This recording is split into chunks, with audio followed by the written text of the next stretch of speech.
Hello friends, स्वागत है आपका हमारे यूट्यूब चैनल में। तो अगर अभी तक आपने हमारे चैनल को सब्सक्राइब नहीं किया तो सब्सक्राइब कर दें और बेल आइकन को दबा दें और हमारे साथ जुड़ के अपने कंपटीशन की तैयारी को ऊंची उड़ान की ओर ले जाएं। हमारा प्रयास आपकी सफलता। हेलो फ्रेंड्स, पिछले वीडियो में हमने ये देख लिया था कि भारत को किन किन नामों से जाना जाता है। पिछले वीडियो में आपको हमने सब बता दिया है और इतिहास को कितने भागों में बांटा जाता है इसके संबंध में भी मैंने बता दिया था। उसके नेक्स्ट वीडियो में हमने भारतीय इतिहास को जानने के स्रोत कि आखिर कौन कौन सा स्रोत है, कौन कौन सा क्लू है जिसके थ्रू हम जान सकते हैं कि इतिहास में आखिर क्या हुआ था। क्योंकि मैंने आपको बताया था कि यहाँ कोई ऐसा टाइम मशीन था नहीं जिससे कि हम उन दौर में जा सकें और उन घटनाओं को जान सकें। और मैंने आपको ऋग्वेद, जो कि हमारा प्राचीन वेद है, और वेदों के बारे में बताया था। तो चलिए उसी चीज़ को हम लूसेंट के माध्यम से पढ़ते हैं और उस चीज़ को समझने का और प्रयास करते हैं। तो अगर इस वीडियो से पहले आप मेरी पहले की वीडियो देख लें, अर्थात पार्ट 2 देख लें, ये पार्ट 3 होगा, तो आपको ज़्यादा ही समझ में आएगा क्योंकि मैंने इसी चीज़ को कॉन्सेप्ट के माध्यम से वहाँ पे बताया है। तो चलिए वीडियो को स्टार्ट करते हैं। तो आपके स्क्रीन पे ये दिख रहा है, प्राचीन भारतीय इतिहास के विषय में जानकारी मुख्यतः 4 स्रोतों से प्राप्त होती है। तो जो हमारा इतिहास है उसके बारे में जो जानकारी है वो हम 4 स्रोत से, 4 क्लू से प्राप्त कर सकते हैं। सबसे पहला क्लू धर्म ग्रंथ है, दूसरा ऐतिहासिक ग्रंथ है, तीसरा विदेशियों का विवरण और चौथा पुरातत्व संबंधी साक्ष्य। धर्म ग्रंथ का अर्थ हुआ कि धार्मिक ग्रंथ, जैसे कि वेद, रामायण, महाभारत। तो इससे हमें पता चलता है कि उस समय कौन सा शासन था, क्या युद्ध हुआ, क्या स्थिति थी। जैसे रामायण के समय राम जी के बारे में पता चलता है, अयोध्या के बारे में पता चलता है, श्रीलंका के बारे में पता चलता है, महाभारत में पांडव और कौरव के बारे में पता चलता है। तो हमें धर्म ग्रंथ से भी इतिहास का पता चलता है। ऐतिहासिक ग्रंथ में बहुत सारे ऐसे ग्रंथ हैं जो कि बस इतिहास के बेसिक के नॉलेज पे ही लिखे गए हैं।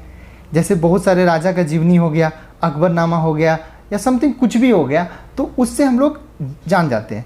विदेशियों का विवरण में क्या है कि बहुत सारे विदेशी हमारे देश में आए हैं, भारत में बहुत सारे विदेशी आए हैं, और आने के बाद उन्होंने जो भी भारतीय संस्कृति में देखा कि यहाँ के लोग संस्कृत बोलते हैं या वेद को मानते हैं या बहुत आचरण में सही होते हैं या निर्भीक होते हैं, तो उन सभी को लिखा। उनसे भी हम इतिहास जान सकते हैं। पुरातत्व संबंधी साक्ष्य, तो ये मैंने आपको बताया था कि जो भी सिंधु सभ्यता है और हड़प्पा सभ्यता, जिसका हमने क्या किया, खनन किया। खनन का मतलब है कि खोदा। तो खोदने के बाद हमें कटोरी मिल गई, तो ईंटें मिल गए, तो कोई मूर्ति मिल गई, जैसे भगवान शिव का मूर्ति मिल गया, तो हमें यह पता चल जाता है कि उस समय महादेव को उस समय भी माना जाता था। तो अब तो इतना समझ गए। अब आगे है धर्म ग्रंथ और ऐतिहासिक ग्रंथ से मिलने वाली महत्वपूर्ण जानकारी।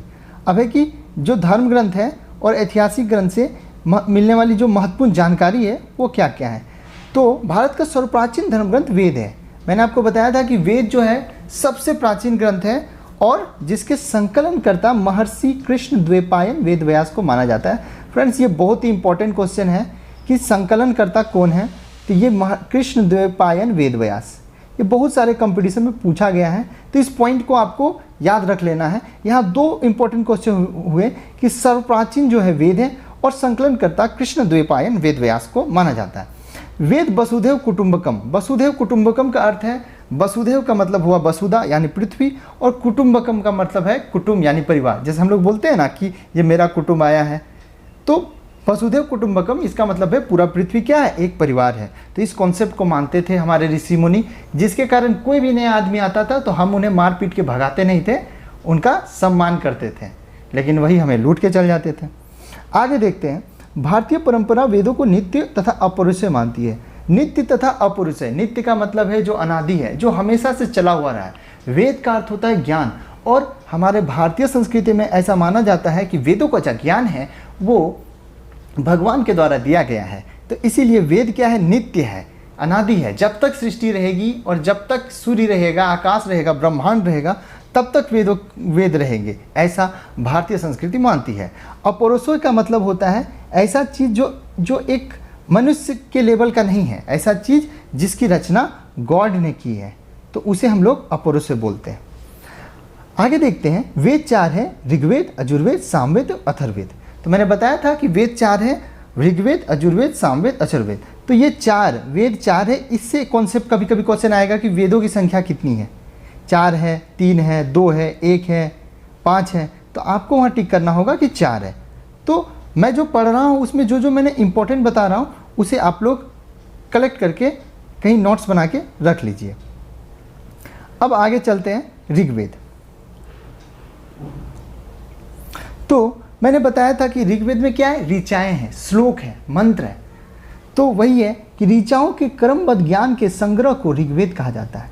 ऋचाओं मतलब मंत्र या श्लोक। इसमें 10 मंडल, 10-28 सूक्त और वात्सल्य पाठ के 11 सूक्तों सहित एवं 10,462 ऋचाएँ हैं। तो इसमें एक कॉन्सेप्ट याद रखना है कि इसका पूरा इक्वेशन 10 पे चलता है।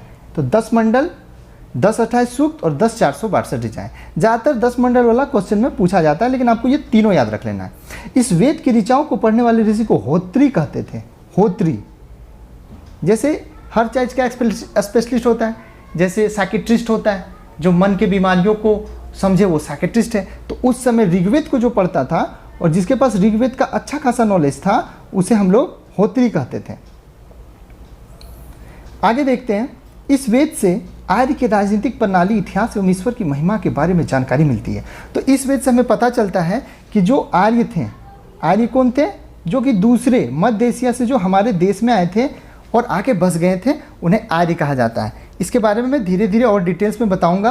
अभी इतना जान लीजिए कि आर्यों की जो राजनीतिक प्रणाली थी और इतिहास थी और किस ईश्वर को वो मानते थे, ये सब इस वेद में दिया गया था। अब इसमें क्या है कि आगे कौन सा मंडल है और मंडल से क्वेश्चन आता है। मैंने आपको वीडियो के कॉन्सेप्ट में बताया है, तो अभी तक अगर वीडियो नहीं देखा है आपने तो इसके पहले का वीडियो जरूर देख ले, तब ये बहुत अच्छी तरह से आपको समझ में आएगी। तो विश्वामित्र द्वारा रचित ऋग्वेद के 3रे मंडल में सूर्य देवता सावित्री को समर्पित प्रसिद्ध गायत्री मंत्र है। तो आपको याद रखना है कि जो 3रा मंडल है उसमें प्रसिद्ध गायत्री मंत्र है, ओम भूर्भुवस्सुवः तत्सवितुर्वरेण्यं भर्गो देवस्य धीमहि धियो यो न प्रचोदयात्। ये गायत्री मंत्र है जो कि आपने कहीं ना कहीं सुना ही होगा। तो ये जो मंत्र है सबसे पहले ऋग्वेद के 3रे मंडल में है। आज आप सुन रहे हैं, लेकिन ये मंत्र बहुत सालों पुराना है। इसके 9वें मंडल में देवता सोम का उल्लेख है। सोम एक देवता थे जो क्या है, वनस्पति के देवता हैं। और ऋग्वेदवासी या आर्य सोमरस का पान करते थे। सोम रस एक प्रकार से शराब ही सोच लीजिए, ठीक है। तो वही वो प्रकृति को भी पूजते थे। तो ये जो सोम थे वनस्पति वाले, तो उनकी भी पूजा करते थे। जो वो प्रकृति के उपासक थे और प्रकृति में ही भगवान को देखते थे। तो चलिए आगे चलते हैं। इसके 8वें मंडल में हस्तलिखित ऋचाओं को खिल कहा जाता है। ये भी इंपॉर्टेंट है। तो 3रे मंडल में गायत्री मंत्र है और 8वें मंडल में हस्तलिखित जो हाथ से लिखे हुए ऋचाएँ हैं उसमें उसको खिल कहा जाता है। चातुस्वर्ण समाज की कल्पना का आदि स्रोत ऋग्वेद के 10वें मंडल में वर्णित पुरुषोक्त है, जिसके अनुसार 4 वर्ण ब्राह्मण, क्षत्रिय, वैश्य तथा शूद्र आदि पुरुष ब्रह्मा के क्रमशः मुख, भुजाओं, जंघाओं और चरणों से उत्पन्न हुए हैं। तो ये जो चातुस्वर्ण है वो 10वें मंडल में है और 10वें मंडल में ही कास्ट सिस्टम का उदय होता है, जिसके अनुसार जो ब्राह्मण है वो मुख से उत्पन्न हुआ है ब्रह्मा के, क्योंकि ऐसा माना इसमें जो लिखा हुआ है, क्योंकि मुख का काम क्या है, ज्ञान देना। क्षत्रिय जो है भुजाओं से है, क्योंकि वो लड़ेगा, इसलिए भुजा मजबूत होना चाहिए। वैश्य क्या है, जंघा से है, क्योंकि वैश्य बिजनेस करेगा तो आराम से बैठा रहेगा दुकान में। और शूद्र क्या है, चरणों से उत्पन्न है, तो चरण से उत्पन्न करके किसी की सेवा करेगा, है ना। तो ये चारों जो था 10वें मंडल में है। तो इसका 3 इंपॉर्टेंट है कि 3रा मंडल में गायत्री मंत्र, 8वां मंडल में खिल और 10वां मंडल में जो कास्ट सिस्टम है उसको यहाँ पे बताया गया है। तो चलिए अब और थोड़ा सा देख लेते हैं हम। यहां पे है,